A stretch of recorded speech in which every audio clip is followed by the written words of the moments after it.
ఇట్లాంటి పరిస్థితి అయితే ఎవ్వలకు రాకూడదండి అస్సలు.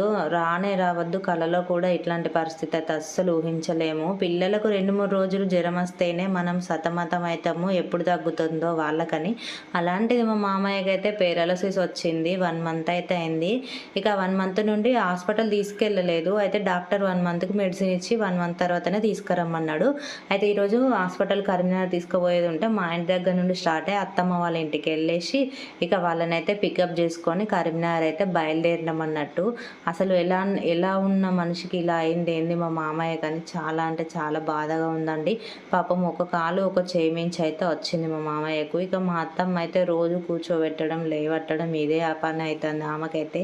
మేమైతే కొంచెం దూరంలో ఉంటాం కాబట్టి ప్రతిసారి వెళ్ళలేకపోతున్నాము. అయినా పర్వాలేదు అనుకొని అయితే కంపల్సరిగా వెళ్తున్నాం, చూస్తూనే ఉన్నాము.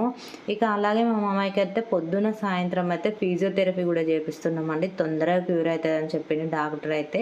ఒకసారి చేపించేది 2 పూటలు చేపిస్తున్నాము తొందరగా నడవాలి అని. మాకైతే ఏం లేదండి, ఆయన లేచి నడిస్తే చాలు అనే అనుకుంటున్నాము. ఇక ఫైనల్గానైతే ఇక కరీంనగర్ అయితే వచ్చేసినాము. ఇక హాస్పిటల్ దగ్గర దిగుతున్నాం అన్నట్టు. ఇక మామయ్యని చూపించుకొని మాకు కూడా చిన్న పని అయితే ఉంది.